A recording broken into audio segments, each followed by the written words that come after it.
now new at 7. We are continuing to track this stormy day, a whopper of a storm. Winds up to 69 miles an hour in the low country. A lot of damage to talk about. What's next? We'll talk about that right now, new at 7 o'clock. And the first day of the legislative session kicked off today. Hear what topics are going to be at the forefront and what South Carolinians can expect. Your Live 5 News at 7 starts right now. Live 5 News starts now with a First Alert Weather Day. And good evening, everyone. I'm Justin Kollar. We're currently following the severe weather that's blown through the low country today. And as you can see, it's still very windy, still wet outside. Hopefully you have power where you are this evening. We're joined by First Alert Chief Meteorologist Bill Walsh right now. And of course, a lot of folks are getting wet out there. That rain has started to push its way on out of there, but we're still left with all that wind. And the wind's going to take a little while to calm down, Justin, even into tomorrow morning. And this is a big storm. You can just see behind us. Look at how big this thing is. Yeah. This thing runs from the Great Lakes up into Canada, all the way back down into Florida, and it's caused all the wind that we've Would you rather be getting that wind or that snow, though? I definitely don't want the snow, but I don't want the wind either. Right. I just want a nice day. Yeah, that's too much to ask for, Bill. Exactly. Let me show you the extent of this thing. And again, there it is, blizzard conditions over the Great Lakes. We had the severe weather here in the southeast. Again, a very dynamic storm system. Winds in the upper atmosphere screaming about 140 miles an hour or better, way up above us in the jet stream, even just off the surface around 2,000 feet, around 70, 80 mile an hour winds. And that's translating down to very gusty conditions along the coast. Look at the warnings. These are flood warnings. These are severe thunderstorm warnings all across the south. As we zoom in right here, right now, the rain is going to be ending over the next 2 hours here across most of South Carolina, already ending over the parts of Somerville back over to Walterboro, still raining on up in toward Georgetown and Myrtle Beach. But look at the storm reports. These are trees down, wind gusts, fences down. Look at that all across the southeast, including, of course, here in the low country. Now, what's left right now? We do have showers and heavy rain continuing from just on the other side of Georgetown up into, say, Colleton County, Williamsburg County, all the way back down in toward just southern Charleston County. So just kind of be on the lookout there. Again, you can see from Georgetown over to Trio, back over to Jamestown, heavy rain continues with gusty winds over to Allendale. And then from the metro south, we're seeing that rain continuing along the coastal areas. But notice Walterboro back away from the coast, starting to dry out a little bit, but the wind still a big factor.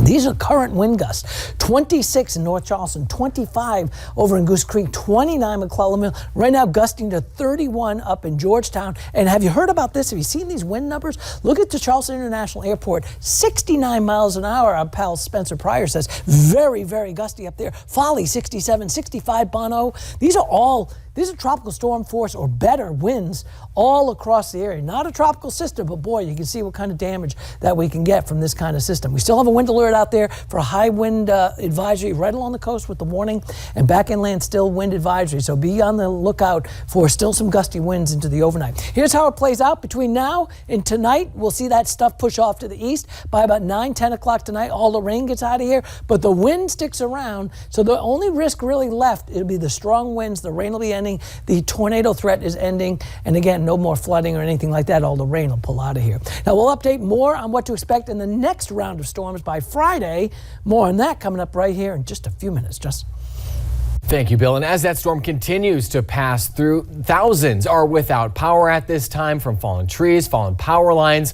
Our own Emily Johnson now joins us live from the Battery downtown. And Emily, we saw on some of your social media posts, crews working out there with those down power lines and the trees. What are you seeing out there near downtown? Yes, Justin. Well, we were obviously just in downtown Somerville where the winds and rains were nothing like this. And so now here at the Battery, the winds are still extremely high even as this storm moves out of the area. And I'm going to take you right over here. It's obviously really dark, but right here on the Battery wall, the tides are obviously not as high, but the waters are still incredibly high up and almost brushing over once again. And so I know when our Anna Harris was out here earlier, they also had similar conditions, but those exact winds honestly are still as strong as they might have felt an hour ago. And the South Carolina Emergency Management Division posted not long ago, about an hour ago, that the utilities throughout the state have reported about 80,000 power outages, which are in play because of these incredibly strong winds, making it really cold to even stand out here.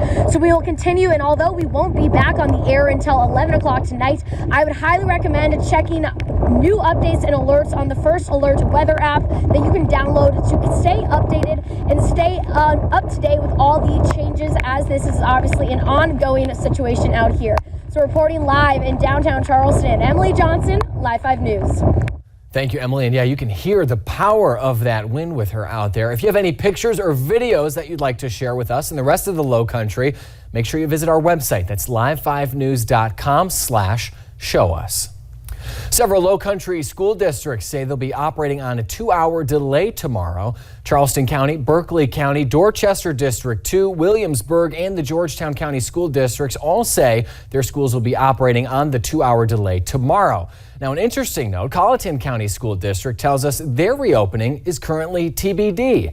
For more updates, make sure you visit our websites. We've got the latest there, live5news.com.